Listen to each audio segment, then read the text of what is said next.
The fluorescent lights of Sterling General Hospital hum a ceaseless, indifferent tune. They bleach the color from the walls, from the faces of the weary, and from the soul of Nurse Alara Vance.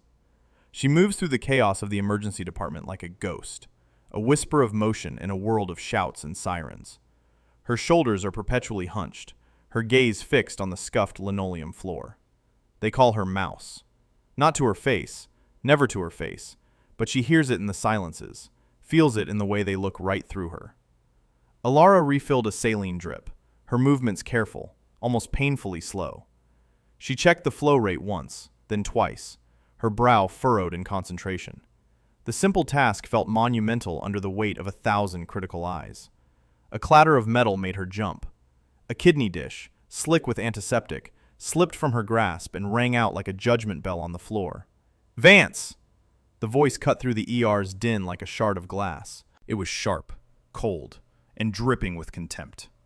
Dr. Alistair Finch, Chief of Surgery, stood over her. He was a man carved from arrogance, his tailored scrubs immaculate, his silver hair perfectly coiffed. He looked not at her, but at the mess on the floor, his lip curled in disgust. "Can you not perform a single task without creating a hazardous environment? This is a hospital, not a circus." A few nurses nearby stifled smirks. They were his court, the sycophants who basked in his reflected glory and laughed at his cruelties. Alara bent down, her face burning with shame. "I'm sorry, Dr. Finch. It was slippery." "It was slippery," he mimicked in a high, mocking tone. "Everything is too much for you, isn't it? The charts are too complicated, the patients are too loud, the instruments are too slippery." He took a deliberate step forward, forcing her to scramble back. He didn't just walk, he claimed territory. "I have a dozen applicants for your position, Vance. People with a fraction of your hesitation. Remember that." He swept away, leaving a wake of fear and relief. Chloe, a young nurse with kind eyes, discreetly slid a fresh pair of gloves to Alara. "Don't listen to him," she whispered, but her voice was thin, frightened. She wouldn't risk her own career by saying it any louder. Alara said nothing. She just nodded, her throat tight. She pushed a stray strand of brown hair back, her fingers brushing against the faint, silvery scar that jagged from her temple into her hairline, a scar she always tried to hide. It was a reminder of a different life, a different world, a world of sand and rotor wash, of screams that were not of pain, but of command, a world she had run from, hoping to find peace in the quiet order of healing. She had found no peace, only a different kind of war, a war of 1,000 tiny cuts, of daily humiliations that chipped away at the woman she had once been. Here, she wasn't Sergeant Vance, the pararescue specialist they called the Angel. She wasn't the woman who could set a bone in a shaking helicopter or start an IV in the dark under enemy fire. Here, she was Mouse. Slow, clumsy, fragile Mouse. And some days, she almost believed it herself. She finished her shift in near silence, restocking supply closets and changing linens, the tasks assigned to the least capable. She moved with a practiced meekness, making herself smaller, less visible. It was a form of camouflage she had perfected. In the field, camouflage saved your life. Here, she hoped it would just let her survive the day. The doors to the ambulance bay flew open with a bang. A gust of wind and rain swept into the ER, carrying with it the frantic shouts of paramedics. "Male, unknown age, John Doe, trapped in the vehicle, multi-system trauma, GCS of 5. Chaos erupted. A gurney crashed through the doors, a maelstrom of medics, tubes, and blood-soaked bandages. On it lay a man, or what was left of one. His face was a mask of blood and lacerations, his body twisted at unnatural angles. He was unconscious, unresponsive, a piece of human wreckage delivered to their door. Dr. Finch materialized at the side of the gurney, his professional mask snapping into place. He became the brilliant surgeon, the god of the trauma bay. His commands were swift and precise. "Get me vitals, type and cross, hang 2 units of O-neg, page ortho, page neuro, let's get a chest tube tray." Alara stood back, her hands clasped tightly in front of her, making herself an anchor in the swirling tide of medical professionals. Her job was to stay out of the way. She watched as they cut away the man's torn clothing, revealing a canvas of contusions and deep gashes.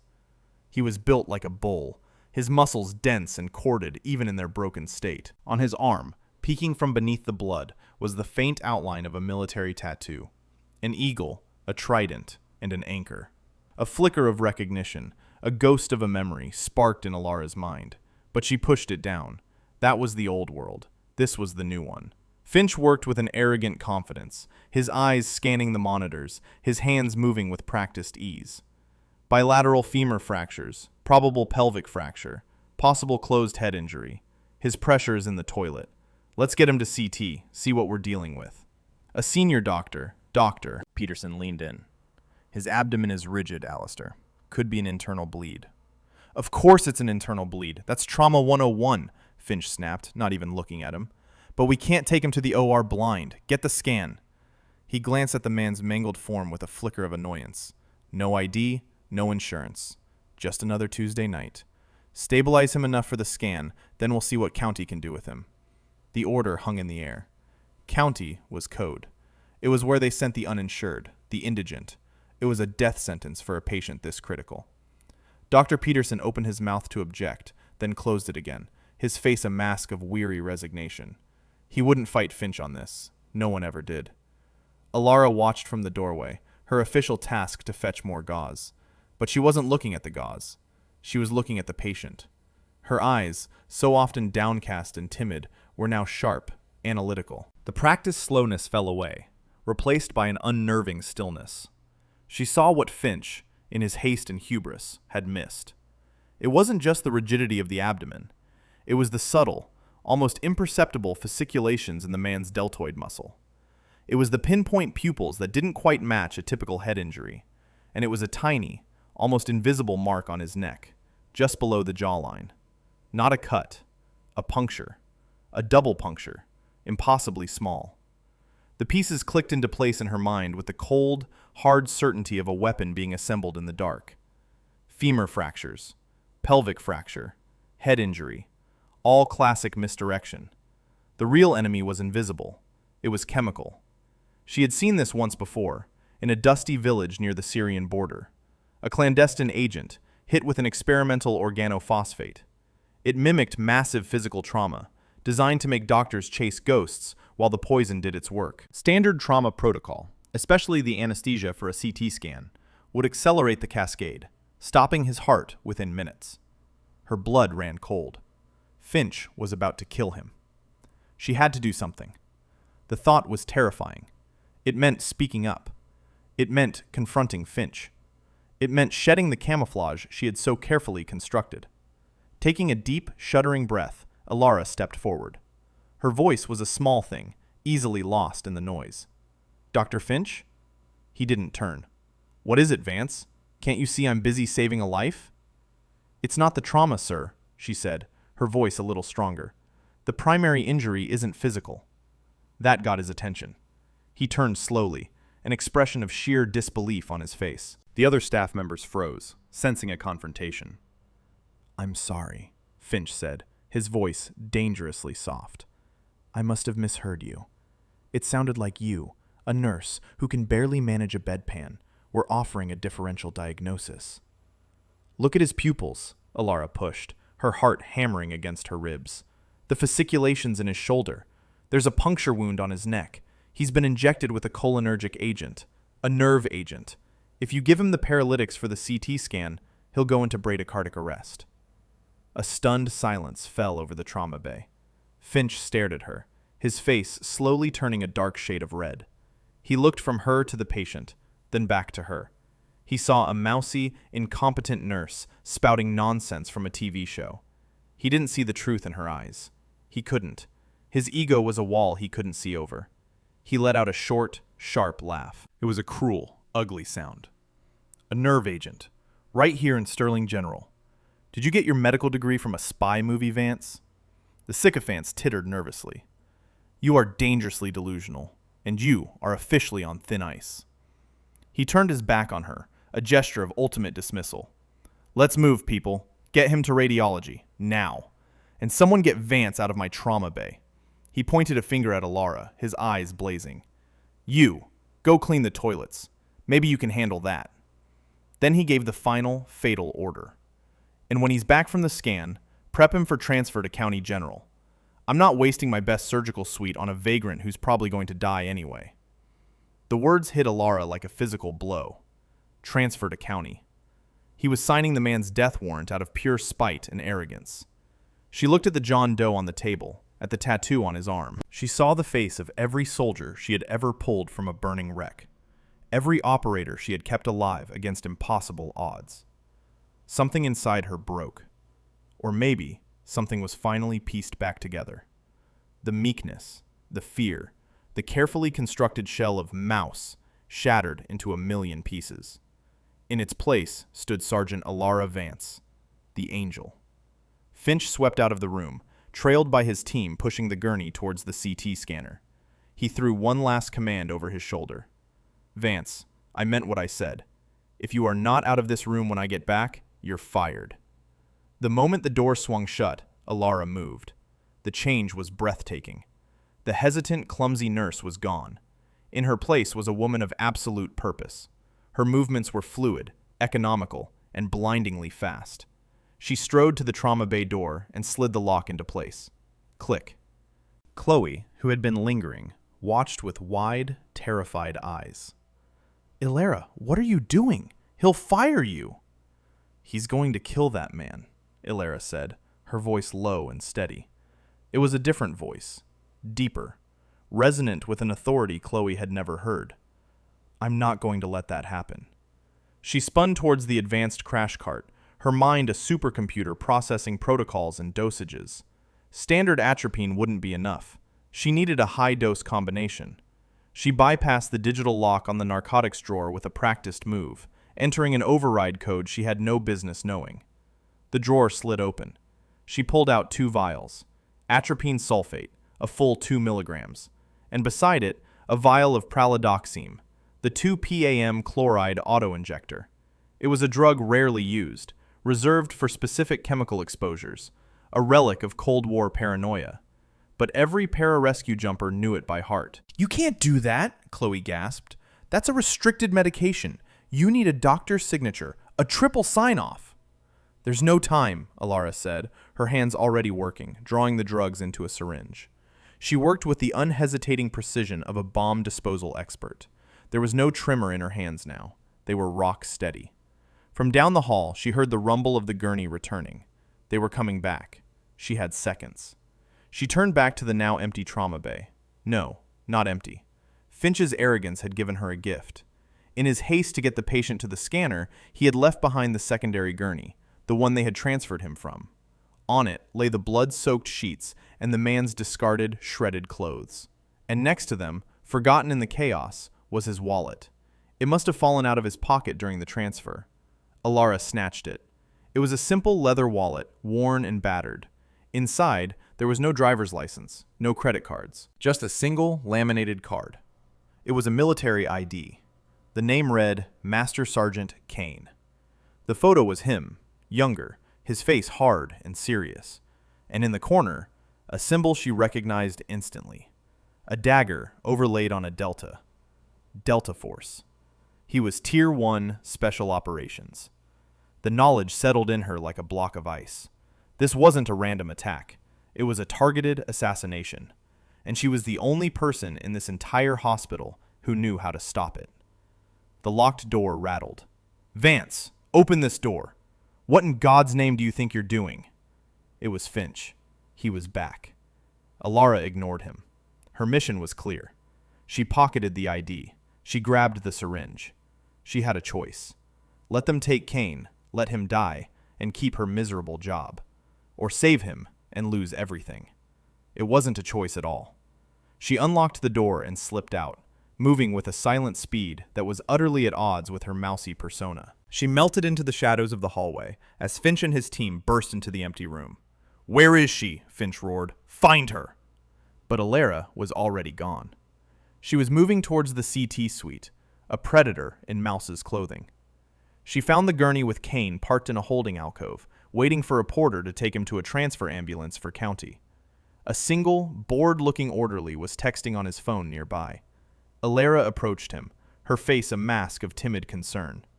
"Excuse me," she said, her voice small again.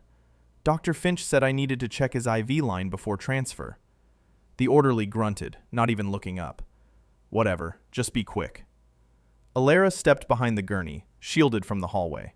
Her movements were a blur. She swabbed the IV port. She injected the full dose of the atropine and the pralidoxime directly into his central line. A dose that would kill a healthy man, but would save Kane's life. She adjusted the saline drip to a wide-open flow to flush it into his system. It was done. The act of terminal insubordination. The career-ending, license-revoking, potentially prison-worthy act.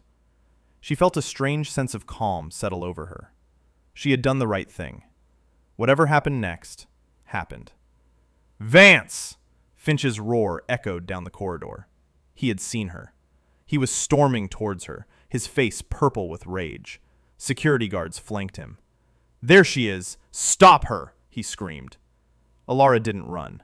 She stood her ground, her small frame looking fragile and lost next to the gurney. Finch grabbed her arm, his fingers digging in like talons. "What did you do? What did you just give him?" He saw the empty syringe in her hand. His eyes went wide with a mixture of fury and, for the first time, a flicker of fear.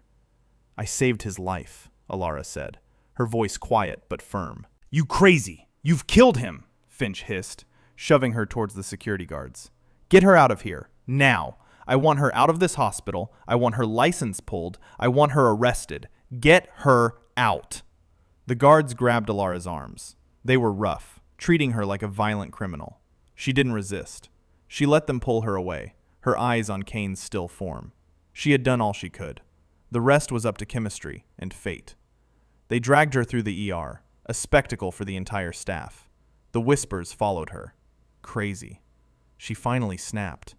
I knew there was something wrong with her. Chloe watched, her face pale, tears in her eyes. Dr. Peterson just looked down at his shoes, ashamed. The security guard shoved her through the front doors of the hospital and out into the cold, driving rain.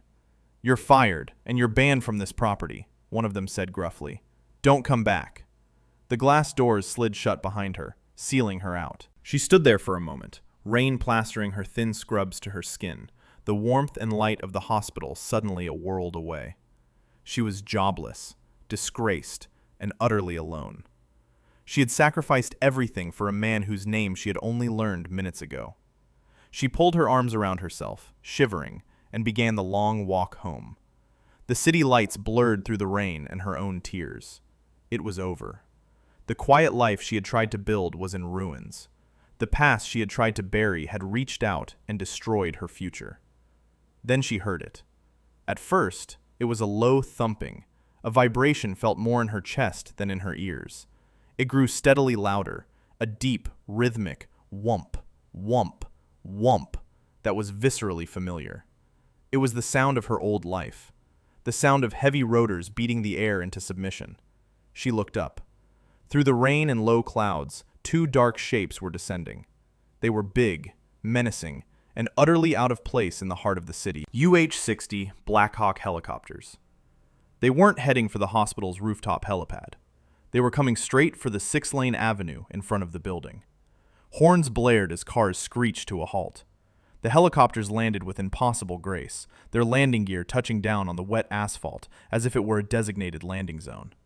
Traffic came to a dead stop. People stared out of their car windows, their faces a mixture of terror and awe. The side doors of the lead helicopter slid open. Men began to deploy. They were not soldiers in dress uniform. They were operators, clad in black tactical gear, armed with short-barreled rifles, their faces grim and hidden by helmets and night vision goggles. They moved with a chilling efficiency, forming a perimeter around the landing zone, their weapons held in a low, ready position. They didn't shout. They didn't panic. They owned the space they occupied. A single figure emerged from the lead helicopter. He was older, his uniform crisp and adorned with the stars of a general. He wore no helmet. His face was granite, his eyes scanning the scene with an unnerving calm. This was a man accustomed to command. This was General Marcus Thorne. He strode towards the entrance of Sterling General, his boots clicking on the pavement. The hospital security guards, who had just thrown Alara out, stood frozen by the door, their mouths hanging open. Thorne didn't even glance at them. He walked into the ER, his presence silencing the room instantly. Every doctor, every nurse, every patient turned to stare. Dr. Finch, who had been loudly dictating a report on Alara's psychotic break, froze mid-sentence. General Thorne's voice was quiet, but it carried the weight of absolute authority. It filled every corner of the room. I am General Thorne, United States Army. We are here for one of our own. He paused, his gaze sweeping over the stunned faces. We are also looking for a civilian, a nurse. We are told she is called the Angel. A ripple of confusion went through the staff. The Angel? They looked at each other, bewildered. Chloe, her face streaked with tears, took a half-step forward. The Angel? She whispered. We don't have anyone by that name. Meanwhile, outside, a second team of soldiers had disembarked. One of them, a lieutenant, scanned the area. He saw a lone figure walking down the street, soaked to the bone, about to disappear around a corner. Her small, hunched frame was distinctive. He spoke into his radio. Sir, I have a possible visual on a lone female, matching the description, 100 meters east of your position. Inside, Thorne heard the message in his earpiece. He turned without another word and strode back out of the hospital. A black Humvee detached from the convoy that had started to form behind the helicopters and sped down the street. Alara heard the squeal of tires behind her. She flinched, expecting to be arrested. The Humvee pulled up beside her, its headlights cutting through the gloom. The passenger door opened. General Thorne stepped out into the rain. He looked at her drenched scrubs, at the haunted look in her eyes. A flicker of something, regret, sadness, crossed his face before it was replaced by grim determination. Alara, he said. His voice was softer now, but it still held the same core of steel. It's been a long time, Sergeant. Alara stared at him, speechless. General Thorne, her commanding officer from her last tour. The man who had pinned the Distinguished Service Cross to her uniform in a dusty tent hospital. Sir, she whispered, the word feeling foreign on her tongue. We got the alert from Kane's locator beacon the moment his vitals crashed, Thorne said, his voice urgent. Then they stabilized with a chemical signature we recognized. We knew it had to be you. There's no one else who would know the protocol. He gestured to the Humvee. Get in. We need you. Master Sergeant Kane is carrying intel that could prevent an attack on U.S. soil. The people who hit him want him dead, not talking. All the pieces slammed together. The targeted hit, the specific poison, the Delta Force operator. She hadn't just saved a soldier. She had stumbled into the middle of a national security crisis. She climbed into the warm, dry interior of the Humvee. Thorne got in beside her. Take us back, he ordered the driver. The Humvee sped back to the hospital entrance. Alara, wrapped in a soldier's discarded jacket, sat in stunned silence. Thorne looked at her. They told me you were discharged. Insubordination. I gave him a non-protocol counteragent, she said, her voice flat. The chief of surgery was going to let him die. A muscle twitched in Thorne's jaw. The chief of surgery is about to have a very bad day. They pulled up to the entrance. Alara got out, this time flanked by the general and 2 armed soldiers. She walked back through the same glass doors she had been thrown out of just 10 minutes earlier. The rain dripped from her hair onto the polished floor. The entire ER staff was still gathered, paralyzed by the military presence. Dr. Finch stood in the center of the room, looking pale and flustered. He was talking to the hospital administrator, a man named Henderson, trying to spin the situation. This is a gross overreach, Finch was saying. This is a civilian hospital. You have no jurisdiction here. His voice died in his throat when he saw Alara. He stared at her, then at the general beside her, then at the soldiers. His brain couldn't process the image. The mousy, incompetent nurse, flanked by an army. Thorne didn't raise his voice. He didn't need to. Dr. Finch, he said, his tone arctic. I believe you are the physician who ordered Master Sergeant Kane to be transferred to another facility. He was an unstable John Doe, Finch stammered, trying to regain his footing. My primary duty is to this hospital. Your primary duty is to do no harm, Thorne cut him off. a duty you were about to fail spectacularly. He stepped forward, his eyes locking with Finch's. That John Doe is a decorated operator of the United States Army Special Operations Command. The incompetent nurse you fired is former Air Force Pararescue Sergeant Alara Vance, one of the most decorated combat medics of her generation. She didn't break protocol. She enacted an emergency counterterrorism medical directive, a directive you, in your civilian arrogance, were completely ignorant of. Every word was a hammer blow. The staff stared at Alara, seeing her for the first time. The hunched shoulders, the downcast eyes, they were seeing past the camouflage to the steel beneath. Chloe's hand flew to her mouth, her eyes wide with astonishment and dawning respect. Thorne wasn't finished. He pointed a finger at Finch. You, sir, are a liability. Effective immediately, you are relieved of all medical authority over Master Sergeant Kane. You will not speak to him, you will not access his chart, and you will not come within 50 feet of his room. Is that clear? Finch's face was ashen. His entire world, built on ego and status, was crumbling around him. You can't do this, he whispered. I can, and I have, Thorne said. He then turned to Alara. His voice softened, but was loud enough for everyone to hear. Sergeant Vance, you are hereby reactivated under the Emergency War Powers Act. You are in command of all medical care for Master Sergeant Kane. This hospital and its resources are at your disposal. Whatever you need, you get. No questions asked. He turned to the stunned hospital administrator. Mr. Henderson, I suggest you facilitate Nurse Vance's orders without delay. We are operating under a matter of extreme national security. Alara stood tall.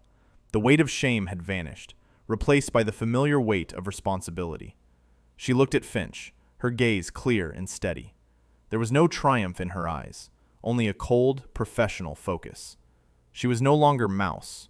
She was the angel, and she had a patient to save. I need a secure room, a full crash cart, and a constant infusion of atropine, she said, her voice ringing with newfound authority. And I need him moved. Now. The staff, who moments before had scorned her, now jumped to obey, their movements clumsy in their haste. Alara was already moving, striding towards Kane's room, her mind already 3 steps ahead. The battle for his life was just beginning. In a private room, now guarded by 2 stone-faced soldiers, Thorne laid out the situation. A map of the city was displayed on a tablet. Kane was exfiltrating a high-level informant from a shell corporation downtown. The informant had proof that the company, a pharmaceutical research firm called Lycos, was secretly developing chemical weapons for a rogue state. They were ambushed. He zoomed in on a picture of the neurotoxin's molecular structure. This is what they hit him with. We're calling it Chimera. It's designed to be untraceable. It causes a massive acetylcholine flood, but it binds in a way that standard antidotes can't fully reverse. The pralidoxime you gave him is breaking the bonds, but it's not permanent. It's buying us time, that's all. Alara studied the screen, her mind racing. The half-life of the antidote is short. He'll need continuous infusions, but that will put a massive strain on his system. We need the specific chelating agent, the true antidote. That's the intel Kane was carrying, Thorne said grimly. Not in his head. The informant was killed in the firefight, but just before, he gave Kane a microdrive. It contains the antidote formula, the location of the main lab, and the client list. Kane, knowing he was compromised, followed his deep cover protocol. Thorne looked at Alara. The drive isn't on him. It's in him. Surgically implanted. Alara's blood ran cold. Where? Subdermal pouch, just below the collarbone. It's designed to be undetectable by metal detectors. They'll know it's on him somewhere. They won't stop until they have it, or he's dead. Humiliated and seething in his office, Dr. Finch felt his world tilting on its axis. His reputation was in tatters. That nurse, that insignificant little mouse, had brought the full weight of the U.S. military down on his head. His rage was a physical thing, a burning acid in his gut. His phone buzzed. It was a number he didn't recognize, but he knew who it was from. The people he owed. The people whose shady investments had financed his lavish lifestyle. He answered, his hand trembling. Yes? The voice on the other end was cold and emotionless. We had a problem with an asset retrieval. You work at Sterling General. We have reason to believe the target is there. Finch's mind raced. The John Doe, the military, the nurse. It was all connected. This was his chance. Not just to get out of debt, but to get revenge. To destroy the woman who had humiliated him. "He is here," Finch said, his voice a low, conspiratorial whisper. "But there's a complication. The military has locked the floor down. And there's a nurse. She seems to know what's going on." "A nurse?" the voice asked, a hint of surprise in its tone. "Her name is Vance. Alara Vance. She's the one in charge of his care now." The venom in Finch's voice was palpable. "She's the reason he's still alive." There was a pause on the other end. "Give us the layout of the floor. Access points, security rotations. We'll handle the nurse." Finch didn't hesitate. He sold them everything. The location of Kane's room, the number of guards, the service elevator routes, the blind spots in the security cameras.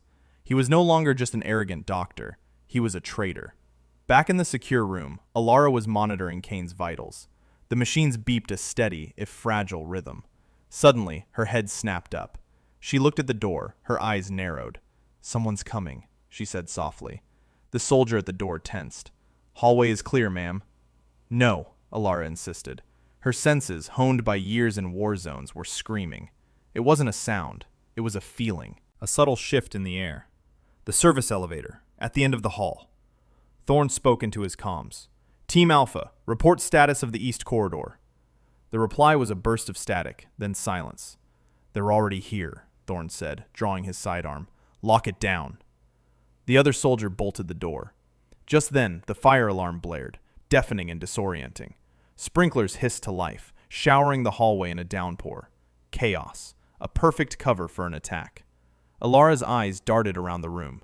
They weren't safe. The assassins wouldn't be loud. They'd be quiet. They'd be disguised. She looked at the vent on the wall. Too small. The windows? Reinforced glass. Then she saw it. A nurse's cart, left behind in the room's prep.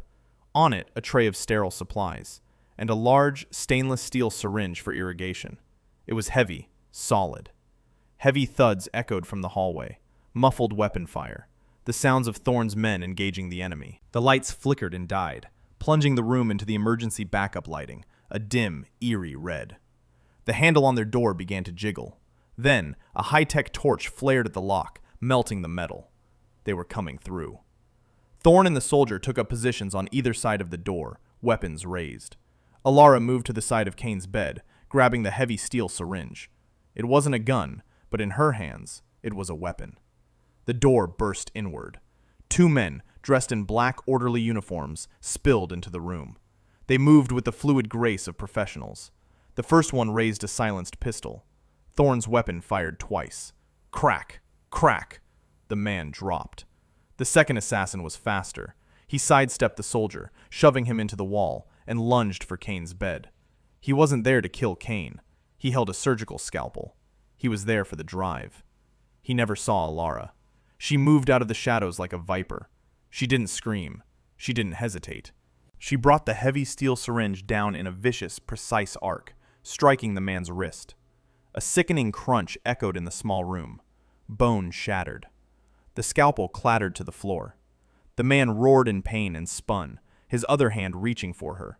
Alara was already moving again. She drove the pointed tip of the syringe into the soft tissue just below his sternum, a solar plexus strike. All the air left his body in a whoosh. As he doubled over, gasping, the soldier recovered and subdued him with the butt of his rifle. It was over in 5 seconds. The room was filled with the smell of ozone, blood, and antiseptic. Thorne checked the hallway. It was carnage. His men had neutralized 3 other attackers, but 2 of his soldiers were down. "This hospital is compromised," Thorne said, his voice grim. He looked at Alara, who stood breathing heavily, the bloody syringe still clutched in her hand. He saw not a nurse, but a warrior. "They knew exactly where to find us. We have to get him out of here." "We can't go to a military base," Alara said immediately. "It's the first place they'd expect. We need somewhere off-grid, somewhere they can't track." "Do you know a place?" Thorne asked. Alara's mind went back to a place she had tried to forget, a place of healing after her own trauma. "Yes," she said. "There's a cabin, about 2 hours north. It's not on any map. My old unit used it for post-deployment decompression. It's isolated, defensible. Can you keep Kane stable during transport? Alara glanced at the monitors. His vitals were dipping again. The firefight stress was taking its toll. I'll need to put him into a medically induced coma to minimize metabolic demand. It's risky, but it's riskier to stay here. Make the call, Sergeant, Thorne said. We leave in 10. The evacuation was a whirlwind of controlled chaos. Alara worked with a desperate intensity, stabilizing Kane for the flight, her hands a blur as she administered drugs and adjusted equipment. They moved him on a gurney through the now panicked hospital, soldiers forming a tight cordon around them. They didn't go out the front. They took a service elevator to the roof, where one of the Blackhawks was waiting, its rotors already spinning. As they lifted off into the rainy night sky, leaving the city and the compromised hospital behind, Alara looked down at the sprawling lights. She had walked into that building as a ghost, a nobody. She was leaving as a commander, in a war she didn't know she was fighting. The quiet life was gone forever. The cabin was exactly as she remembered it, a dark shape nestled in a dense pine forest, miles from the nearest road. It was rustic but solid, built of thick logs with a stone fireplace. Thorne's men swept the area, establishing a perimeter while Alara and a single combat medic set up a makeshift ICU in the main room. They laid Kane on a reinforced table near the hearth. Alara hooked up the portable monitors, her face illuminated by their green glow. His condition was deteriorating. The chimera toxin was adapting, fighting back against the antidote. His temperature was spiking, and his heart rate was becoming erratic. The continuous infusion isn't holding him, the medic, a young sergeant named Reyes, said, his voice tight with worry. He's going into multi-organ failure. We need to get that drive, Alara said, her voice grim. The formula for the real antidote is our only chance, but he's too unstable for any kind of surgery. Outside, the forest was unnervingly silent. The rain had stopped, and a thick fog was rolling in, muffling sound and reducing visibility to near zero. Thorne stood on the porch, staring into the impenetrable white wall. They'll come, he said to his lieutenant. Finch gave them this location. I'd bet my stars on it. They know we're here. The fog is their cover. Inside, Alara was working on a desperate idea. She couldn't operate, but maybe she didn't have to. Reyes, get me the ultrasound. She remembered the deep cover protocol briefing. The pouch was lined with a polymer that would react to a specific ultrasonic frequency, releasing the drive. It was a long shot. She prepped the portable ultrasound, her hands moving with deft precision. As she applied the gel to Kane's chest, his eyes fluttered open. He was conscious, barely. His gaze was hazy, but it found hers. Angel? He rasped, his voice a dry whisper. Alara's heart skipped a beat. He remembered her code name. I'm here, Kane, she said softly, leaning closer. Just hold on. They're coming, he breathed. The drive. Finch. I know, she said. I'm trying to get it. Just then, the first shot rang out. A high-velocity crack that shattered the silence in a window in the living room. It was followed by a volley of suppressed fire, spitting from the fog-shrouded trees. The siege had begun. Thorne's voice boomed from outside. Contact front! All positions! Return fire! The cabin erupted into a war zone. Bullets tore through the wooden walls, sending splinters flying. Reyes dragged a heavy table on its side, creating a makeshift barrier around Kane. Alara didn't even flinch. She shielded Kane's body with her own, her focus entirely on the ultrasound wand, adjusting the frequency. Come on, she muttered, her knuckles white. Outside, the firefight was brutal and close quarters. The mercenaries were professionals, using the fog to their advantage, advancing steadily on the cabin. Thorne's small team was well-trained but outnumbered. They're flanking us on the west, a soldier yelled. I need that drive, Alara, Thorne's voice crackled over the radio she had clipped to her collar. Reinforcements are 20 minutes out, but we don't have that long. A grenade exploded near the porch, shaking the entire cabin. The lights went out. The monitors switched to battery power, their glow the only light in the smoke-filled room. Kane groaned, his body convulsing. Too late. No, Alara said, her voice fierce. She made one last, desperate adjustment to the ultrasound frequency. On the screen, she saw a flicker. A tiny object, no bigger than a grain of rice, was emerging from the tissue beneath his collarbone. I've got it, she shouted. At that exact moment, the back door of the cabin splintered and burst open. A huge mercenary in heavy body armor filled the doorway, his rifle swinging towards Kane. Reyes fired, but the rounds sparked harmlessly off the man's chest plate. The mercenary shot back, a quick, brutal burst. Reyes cried out and collapsed, clutching his leg. The mercenary advanced on Alara and the helpless Kane, a grim smile on his face. "Give me the drive, nurse." Alara looked at him, her eyes blazing with defiance. Then she looked at Kane. He was weak, but his eyes were clear. He nodded almost imperceptibly towards the pistol holstered on Reyes's downed form. The mercenary took another step. "I'm not asking again." In one fluid motion, Alara dove for the floor, grabbing the pistol. She wasn't a nurse anymore. She was a soldier, defending her patient. She rolled behind the overturned table as the mercenary opened fire, bullets ripping through the wood just above her head. She came up on one knee, the pistol held in a two-handed grip, just as she'd been trained. Her target was small, a fatal V-shape at the top of the mercenary's body armor, where the neck met the torso. She didn't aim. She knew where to shoot. She fired once. A single, deafening shot in the confines of the room. The mercenary froze. A look of surprise crossed his face. He reached a hand up to his neck, then collapsed like a felled tree. Silence. The firefight outside seemed to die down. Alara knelt, breathing heavily, the pistol still smoking in her hand. Kane looked at her, a glimmer of awe in his eyes. "Angel," he whispered again, before lapsing back into unconsciousness. Thorne burst into the room, his face smudged with dirt and smoke. "The rest of them are pulling back. Reinforcements just arrived."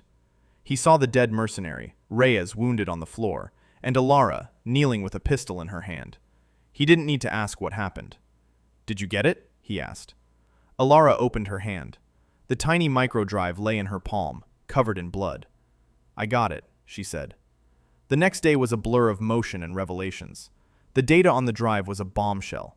It not only contained the antidote formula, which was synthesized at a nearby military lab and administered to Kane, but also irrefutable proof of Lykos Pharmaceuticals' illegal activities. More importantly, it had encrypted communication logs.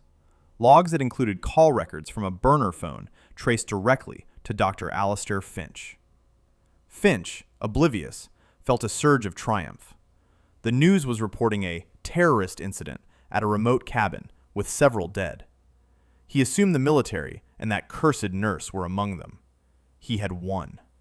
He decided to cement his victory. He called a press conference in the main lobby of Sterling General. He stood at a podium, his face a mask of solemn concern. Cameras flashed. Reporters scribbled in notebooks. "Yesterday, our hospital was invaded by a disturbed and violent individual, a former nurse named Alara Vance," he began, his voice dripping with false sincerity. "She held a patient hostage, assaulted staff, and made delusional claims before fleeing with armed accomplices. The tragic events that followed are a direct result of her instability. She is a danger to the public, and I am here to set the record straight." He was about to launch into a prepared speech painting Alara as a rogue agent, a veteran suffering from PTSD, a monster. "That's a very interesting version of events, Doctor." The voice, amplified by the room's acoustics, cut him off. The crowd of reporters parted. General Marcus Thorne, in his full dress uniform, strode into the lobby. Beside him walked a pale but steady Alara Vance, no longer in scrubs, but in a simple, dark pantsuit. She looked directly at Finch, her expression unreadable. Flanking them were two stern-faced FBI agents. Finch's blood ran cold. He stared at them, his mouth opening and closing like a fish. You're supposed to be dead," he stammered. "Reports of our demise have been greatly exaggerated," Thorne said coolly. "However, the same cannot be said for your career." He nodded to one of the FBI agents, who held up a small audio player. The agent pressed a button. Finch's voice, tinny and conspiratorial, filled the silent lobby. "He is here. The nurse's name is Vance, Alara Vance. She's the reason he's still alive. Service elevator. Blind spots in the cameras."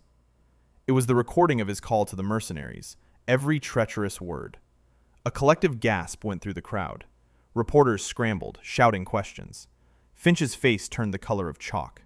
His carefully constructed world had just been detonated. That's fake! It's doctored!" he shrieked, his composure shattering completely. "She's the criminal! She tried to kill that patient! I'm the victim here!" The FBI agent stepped forward. "Dr. Alistair Finch," one said, his voice flat and final. "You are under arrest for conspiracy to commit murder, treason, and aiding and abetting a terrorist organization." They pulled his hands behind his back. The click of the handcuffs was the loudest sound in the room. Finch began to struggle, his face contorted in a mask of rage and terror. "No, you can't do this to me. I am the chief of surgery. I am Alistair Finch." He was weeping now, pathetic, broken sobs of a narcissist whose reflection had been smashed. He was dragged away, still screaming his own name, a desperate mantra against the encroaching darkness. His sycophants in the crowd looked away, horrified and ashamed. "Doctor." Peterson met Alara's gaze for a brief moment, his eyes filled with profound regret, before he too looked at the floor. The cameras turned from the pathetic sight of Finch to Alara. She stood tall, a silent, dignified figure in the eye of the storm. General Thorne stepped back to the podium. "Let me be the one to set the record straight," he said, his voice booming with authority. "This woman, Alara Vance, is not a criminal. She is a national hero. Her quick thinking and bravery saved the life of a vital U.S. operative and thwarted an attack that would have cost countless American lives." He looked at Alara, his expression one of immense pride. "For her actions at Sterling General and beyond, her full medical license will be reinstated with the highest commendations. Furthermore, the President has been briefed. Her past service, once classified, is now a matter of public record." A wave of applause started, hesitant at first, then growing into a roar. Chloe, the young nurse, pushed through the crowd and threw her arms around Alara, sobbing with relief and pride. "I knew it!" she cried. "I knew they were wrong about you." Alara, who had faced down assassins without flinching, felt a tremor run through her. She hugged the younger woman back, a genuine, warm smile finally reaching her lips. Later that week, Alara found herself on a private airfield. General Thorne stood with her beside a sleek executive jet. "The Lycos network has been completely dismantled," he said. "All thanks to you. You did good, Sergeant. More than good." "I was just doing my job, sir," she replied. "About that," Thorne said, a rare smile touching his lips. "Your old job, being a civilian nurse. I have a feeling it's not going to fit anymore. You've been hiding your light under a bushel for too long, Alara. It's time to let it shine." He handed her a folder. "The President has authorized the creation of a new unit, a fast response special operations medical team. The best medics from every branch, equipped with the best technology, ready to deploy anywhere in the world at a moment's notice. It needs a commander, someone with a unique blend of medical genius and tactical experience, someone who knows how to make the hard calls under fire." Alara opened the folder. It was a formal job offer. Director, Joint Special Operations Medical Command. The position was created for her. It wasn't just a job. It was a recognition of everything she was. She would no longer have to hide one half of herself to appease the other. "Will you accept?" Thorne asked. Before she could answer, another figure approached them, walking with a slight limp but otherwise steady. It was Master Sergeant Kane. He was out of his hospital gown, dressed in a crisp uniform. He stopped in front of Alara. "They told me what you did," he said, his voice rough with emotion. "In the hospital. At the cabin. You saved my life. Twice." "I was just doing my job, Sergeant," Alara said, echoing her words to the general. "No," Kane corrected her. "You were doing more. You were being you. The angel." He offered his hand. "Thank you, Alara." She shook his hand, her grip firm. They stood there for a moment, two warriors who had been through the fire together, a bond of mutual respect forged in chaos and blood. Alara turned back to Thorne, a new light in her eyes. The haunted look was gone, replaced by a calm, unwavering confidence. "I accept the position, General." She walked towards the jet, her steps sure and certain. She pulled her hair back into a tight, professional bun, no longer trying to hide the silvery scar on her temple. It wasn't a mark of trauma anymore. It was a medal, a testament to her survival and her strength. As she stepped onto the stairs of the jet, she paused and looked back. She was leaving her old life behind, the whispers, the humiliation, the self-imposed prison of being Mouse. She was walking into a new life, not as a nurse or a soldier, but as both. She was walking into the sky, where she belonged. We really hope you enjoyed this educational piece of content and hope that you could understand the moral lessons behind it. The story teaches us that true strength and competence are not defined by titles or the opinions of arrogant people. It shows that doing the right thing, even at great personal cost, is its own reward, and that one should never judge a book by its cover. A person's true character is revealed not in times of comfort, but in moments of crisis. What would you have done if you were in Alara's position? Would you have risked your entire career to save a stranger? Let me know in the comments below. And if you enjoyed this story, make sure to smash that like button, subscribe, and hit the notification bell so you never miss an upload. Have a nice rest of your day.